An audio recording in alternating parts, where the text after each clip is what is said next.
Uma doença pouco conhecida pela população pode atingir até 5 milhões de brasileiros.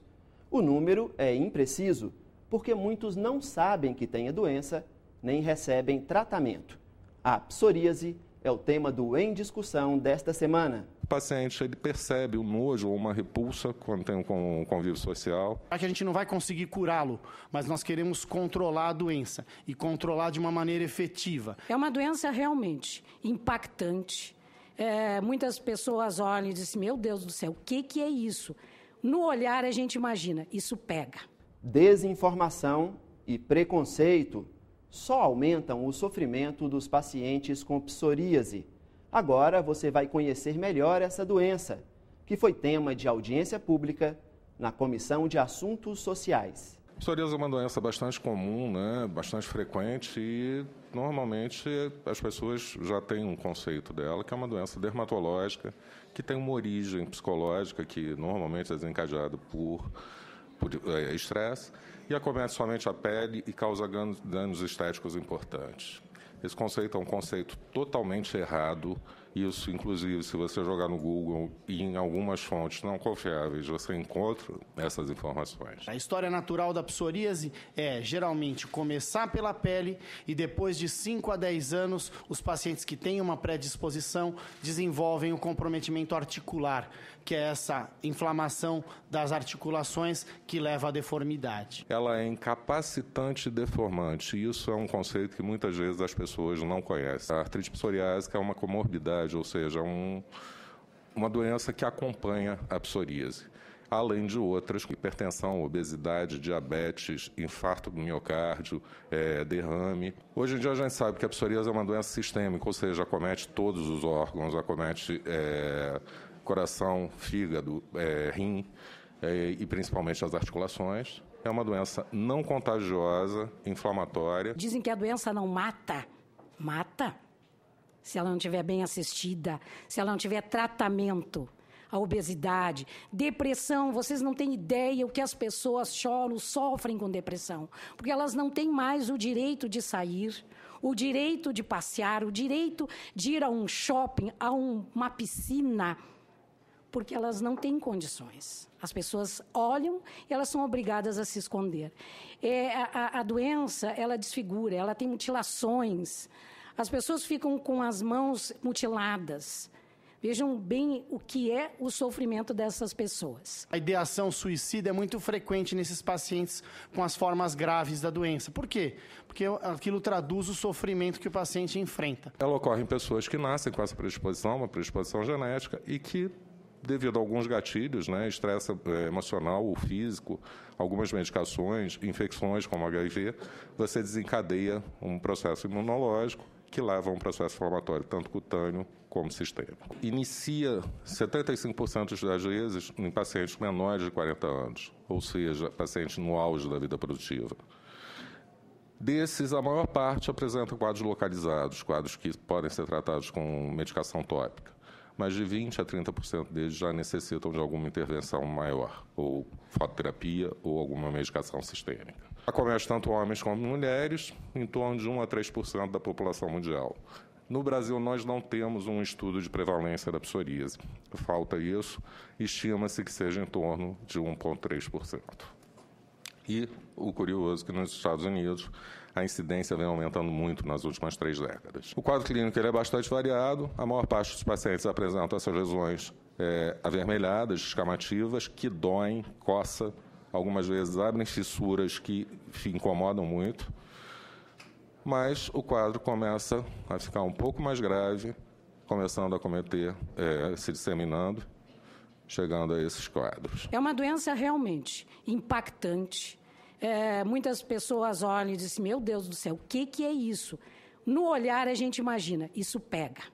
É o impacto que a doença provoca. Talvez quem não tenha essa noção de que ter que estar se escondendo debaixo de roupas o tempo inteiro, tendo que se explicar, tendo que mudar a sua rotina diária para que as pessoas não sejam constrangidas e elas também não se constrangem. Eu sou mãe da Silvia, que tem psoríase desde os 7 anos.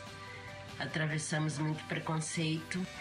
Uma vez uma senhora não quis sentar ao lado dela, achando que a doença era contagiosa. E hoje, graças a esses remédios, estamos conseguindo amenizar a doença. Os próprios colegas sofriam preconceito e dos professores também.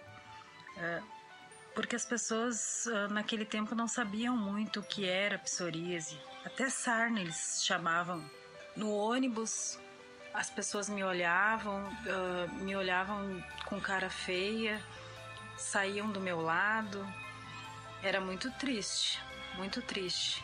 Então, quando chegou a minha adolescência, começou a piorar bastante. Eu tinha sempre que ficar com o atestado na mão, porque mesmo passando pelo exame médico, as pessoas duvidavam que o que eu tinha não pegava. O preconceito é a pior coisa que tem, é o preconceito. 37% dessas pessoas, de alguma maneira, foram tratadas com muita indiferença no ambiente de trabalho, ou elas se escondem. Fizemos uma enquete.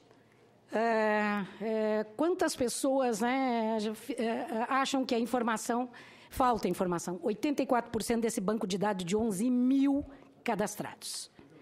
E todos acham que, se tivéssemos mais acesso à informação, campanhas, divulgação, isso se reduziria bastante. Nós temos uma enquete que 29% das pessoas disseram que de 1 a 3 vezes por semana tem que estar se explicando.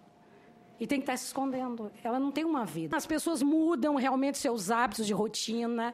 Imaginem muito bem que nem eu escutei uma senhora, esposa, eu não aguento mais juntar cascas. Eu não aguento mais lavar lençol. Aonde meu marido anda é casca, é ferida, é sangue, é por tudo. Então, o próprio familiar também é atingido com isso. Ele também, muitas vezes, ele tem que mudar a rotina dele. Porque ele tem que pensar, se eu vou à praia, o meu marido quer ficar lá naquela mais isolada. Porque as pessoas não vão aceitar. Todo mundo olha o tempo inteiro. Ela causa, além de tudo, um grande impacto psicossocial, que a Gladys estava falando agora. Imagina uma mulher com essa pele caindo escama pela casa inteira. Crianças, imaginem uma criança com essa lesão na face e ir para o colégio. Que convivência que ela vai ter. Imagina o trauma que isso causa numa criança. Quadros extensos como esse, o paciente conviver com isso é praticamente impossível. E algumas vezes, quadros inflamatórios como esse chegam a necessitar de internação em CTI. Eu sou o chefe do Serviço de Dermatologia do Hospital Federal dos Servidores do Estado do Rio de Janeiro.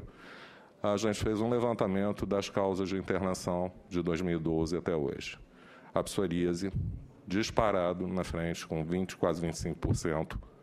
Dos casos de internação. Até no tipo de roupa. Sabe o que eu ouço muito da mulher, que é a vaidade da gente? Eu tenho um sonho, usar um pretinho básico. Ela não pode usar, porque as cascas ficam sempre expostas, né? Elas têm um sonho. E se sentem envergonhados com a doença, 73% dessas pessoas. O paciente ele percebe o nojo ou uma repulsa quando tem um convívio social, tem dificuldades sexuais, alteram o vestuário, como uma paciente minha disse, psoriásico quando se veste, ele se esconde. Eu só gostaria de chamar a atenção aqui, a psoríase, ela tem um impacto na qualidade de vida muito maior do que pacientes com câncer, com depressão, com hipertensão.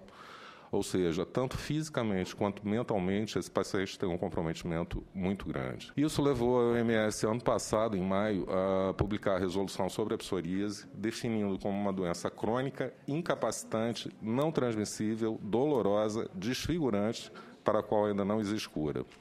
Essa resolução da OMS, do qual o Brasil participou, é justamente para melhorar o atendimento ao paciente psoríase e facilitar o acesso ao tratamento, e que é justamente um dos pleitos que a SBD já vem brigando há muitos anos. Uma das coisas mais importantes que aconteceu em 2014 e agora em maio foi o reconhecimento pela OMS da doença psoríase como uma doença crônica incapacitante que precisa realmente de tratamento. Veja no próximo bloco as opções de tratamento e as dificuldades de acesso. O Em Discussão volta em instantes. Precisamos melhorar o acesso para que essas pessoas tenham condições de ter melhor qualidade de vida, tratamentos, medicamentos que possam, pelo menos, controlar a doença.